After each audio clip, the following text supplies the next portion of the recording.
Welcome back everyone. एक और नए वीडियो में आपका स्वागत है। इस पर्टिकुलर वीडियो में हम access tier in storage account को देखने वाले हैं।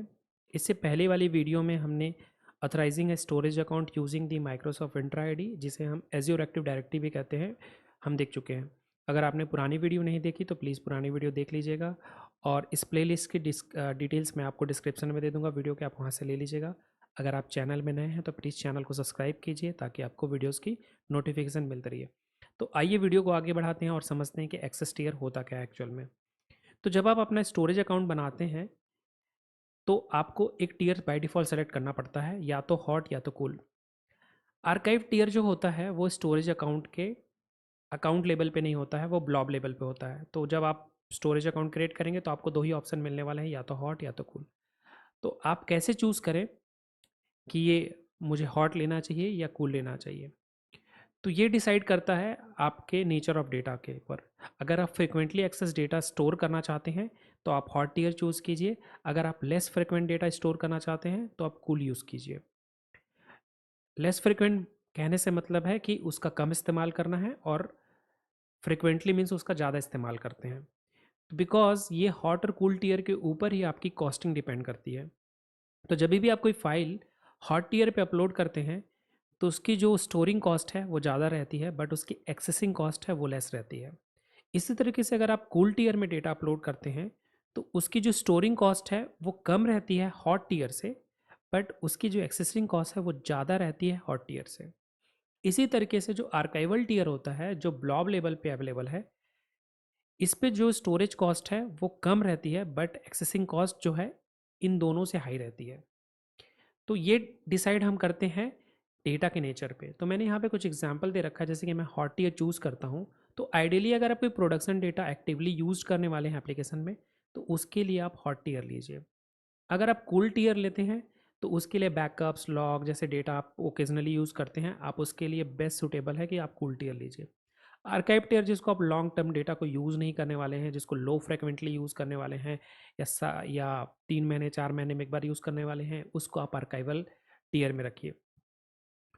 तो जब आप पर्टिकुलरली इन टियर्स को चूज़ करते हैं उसके हिसाब से आपकी कॉस्ट मैनेज होती है।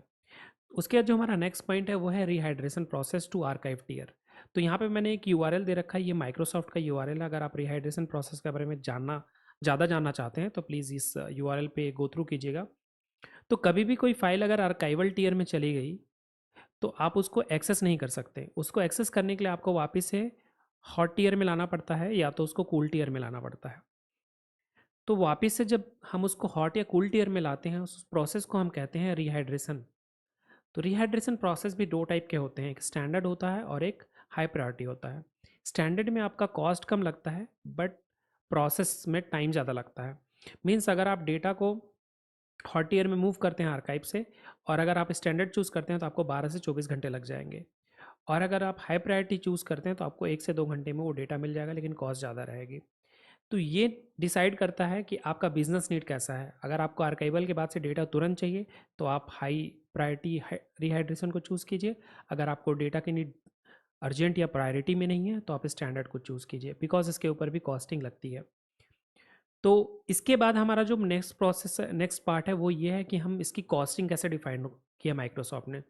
तो मैंने एक टेबुलर फॉर्मेट बना रखा है। इस टेबुलर फॉर्मेट में पहला वाला जो कॉस्ट है ये स्टोरेज के लिए है, और दूसरा वाला जो कॉस्ट है हमारा ये ट्रांसफ़र के लिए है।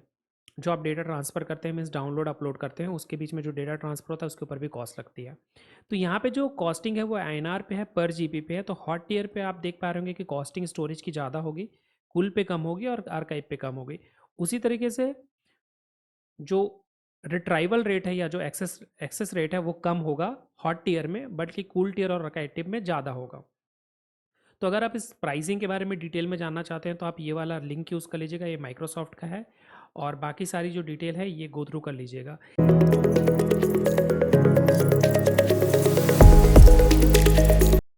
हे हाय, वेलकम बैक गाइस। तो मैं अपने पोर्टल के होम पेज पे आ गया हूँ।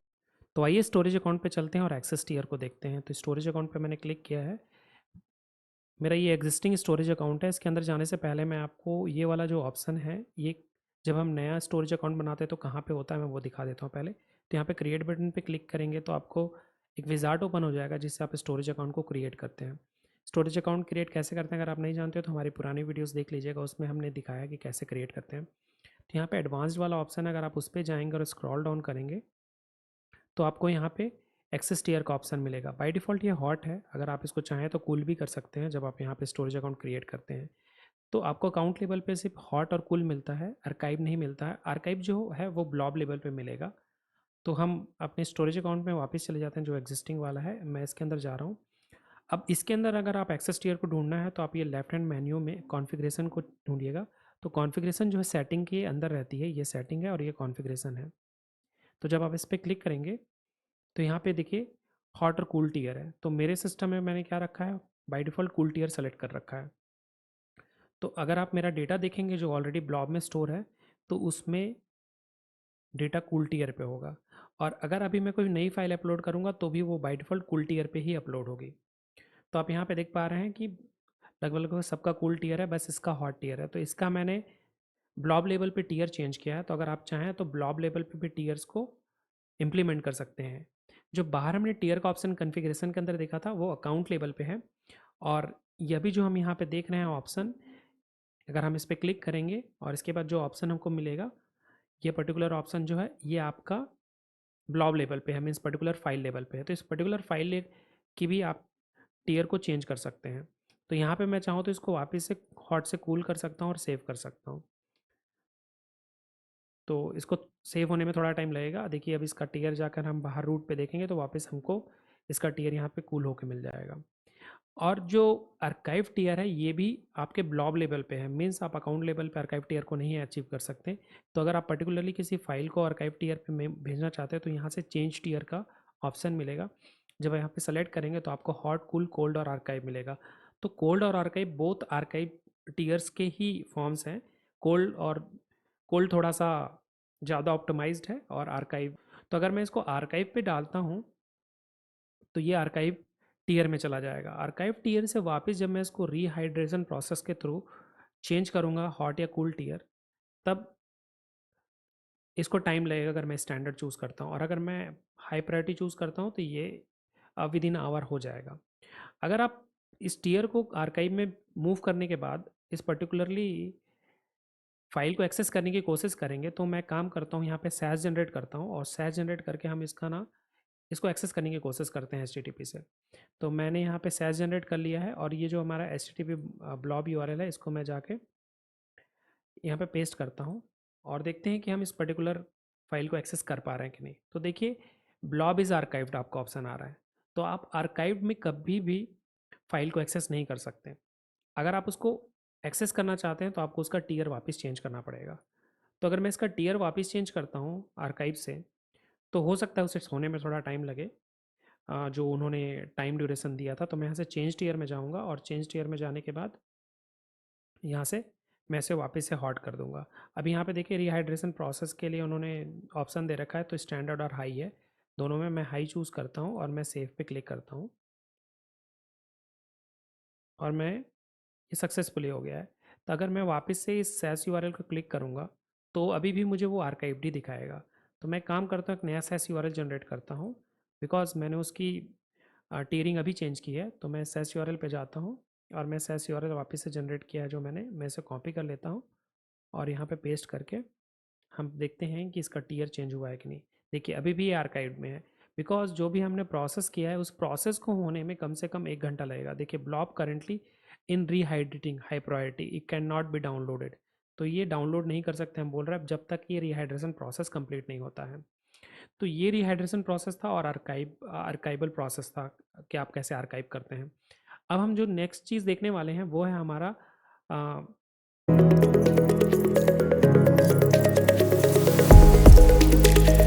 इसके बाद हमारा जो नेक्स्ट पॉइंट है वो है लाइफ साइकिल मैनेजमेंट पॉलिसी। ये काफ़ी इंपॉर्टेंट पॉइंट है। जब भी हमारे पास नंबर्स ऑफ फाइल कम होते हैं, 10 फाइल्स हैं जैसे मान लीजिए मेरे पास, तो मेरे लिए उसे हॉट टियर से कूल टियर में मूव करना ईजी है, मैं कर सकता हूँ। या कूल से मुझे आर्काइव में मूव करना है या हॉट से आर्काइव में मुझे मूव करना है, मैं कर सकता हूँ बिकॉज मेरे पास 10 फाइल्स है। बट मैं यहाँ पे अगर मिलियंस ऑफ फाइल की बात करूँ या मैं 10K फाइल्स की बात करूँ, तो मैं अगर उसको मैनुअली मूव करने जाऊँगा तो इट इज़ वेरी इम्पॉसिबल, मैं उसको कर ही नहीं सकता। तो उसके लिए क्या हुआ है, कुछ रूल सेट्स हैं कि आप फाइल को ऑटोमेटिकली इन टीयर्स में मूव कर सकते हैं। तो उसके लिए आप रूल्स डिफाइन कर सकते हैं मॉडिफिकेशन के बेसिस पे या क्रिएशन के बेसिस पे कि फाइल 20 दिन पहले क्रिएट हुई थी, अगर 20 दिन से ज़्यादा हो गया है तो आप उसको कूल टीयर में मूव कर दीजिए, और कूल टीयर में भी अगर 20 दिन से ज़्यादा हो गया तो आप उसको आर्काइव टीयर में मूव कर दीजिए। इससे बेनिफिट्स क्या होते हैं कि आपका कॉस्ट ऑप्टिमाइजेशन होता है, मीन्स बिकॉज टीयर के हिसाब से आपकी कॉस्टिंग बटी हुई है और उस पर आप रीड राइट परमिशन कर रहे हैं, उसके ऊपर भी कॉस्टिंग बटी हुई है, तो आपका कॉस्ट ऑप्टिमाइज हुआ। दूसरा, आपका डेटा ऑप्टिमाइज हुआ, बिकॉज वो डिफरेंट डिफरेंट टीयर में जा रहे हैं, तो जो लेस फ्रिक्वेंट डेटा है वो ऑटोमेटिकली कूल और आर्काइव टीयर में चला जाएगा। तीसरा, ये कंप्लायंस भी रहता है, तो जैसे अगर आप कंपनी में काम करते हैं तो जो आप आउटलुक यूज़ करते हैं उसका एक बैकअप रहता है कि आप 6 महीने के बाद वाली ईमेल्स नहीं देख सकते, बिकॉज वो आर्काइवल में मूव हो जाती है। या आप टीम्स यूज़ करते होंगे तो जनरली 7 दिन या 8 दिन का रिटेंशन पीरियड रहता है, 7-8 दिन बाद आप पुराने मैसेज नहीं देख पाते हैं, तो वो सब आर्काइवल में मूव हो जाती है। तो ये कंपनी की एक कंप्लायंस पॉलिसी रहती है कि जो फाइल फ्रिक्वेंटली यूज़ नहीं होने वाली है उसे आर्काइवल में डालते हैं ताकि उनका स्टोरेज ऑप्टिमाइज हो, उनका कॉस्ट ऑप्टिमाइज हो। अब लाइफ साइकिल मैनेजमेंट क्या होता है, अब हम इसको प्रैक्टिकली देखेंगे। तो इसके बाद मैं अपने पोर्टल पे चलता हूँ और आपको प्रैक्टिकली दिखाता हूँ कि हम ये कहाँ से इम्प्लीमेंट करते हैं और कैसे इम्प्लीमेंट करते हैं।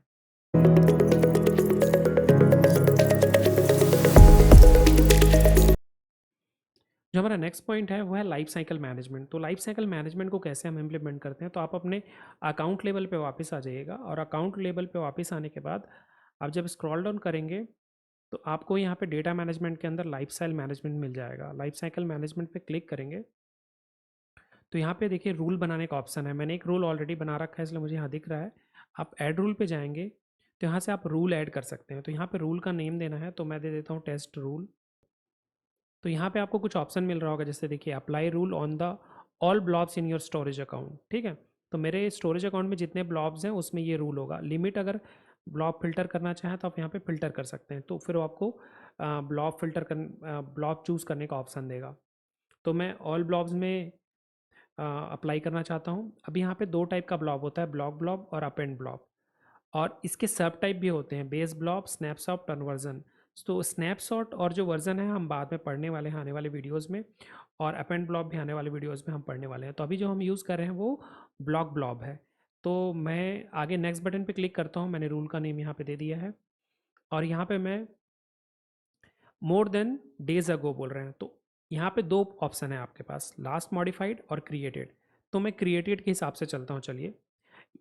और मैं कहता हूँ कि अगर 20 दिन से ज़्यादा किसी फाइल को क्रिएटेड हो गया है तो उसको ऑटोमेटिकली आप मूव कर दो। ठीक है, तो वो मूव करने के लिए मैं उसको कूल टीयर में बोल सकता हूँ, कोल्ड टीयर में बोल सकता हूँ, आर्काइव टीयर में बोल सकता हूँ, और डिलीट करने के लिए बोल सकता हूँ। तो ये 4 ऑप्शन मुझे मिल रहा है। तो जैसे कि अगर मैं मान लीजिए उसको स्टोरेज कूल टीयर में कर देता हूँ और ये ऐड बटन पे मैं क्लिक करता हूँ, तो क्या होगा, 20 डेज अपलोड होने के बाद डॉक्यूमेंट ऑटोमेटिकली कूल टीयर्स में मूव हो जाएंगे। तो ये रूल सेट आपके जो डेटा है उसको मैनेज करने के लिए काम आता है। आप चाहें तो फाइल को डिलीट भी कर सकते हैं, वहाँ का डिलीट का ऑप्शन भी आपको मिलने वाला है। तो होप ये वीडियो आपको पसंद आया होगा कि लाइफ साइकिल मैनेजमेंट और एक्सेस टीयर को हम कैसे यूज़ करते हैं, कैसे इसका इस्तेमाल करते हैं।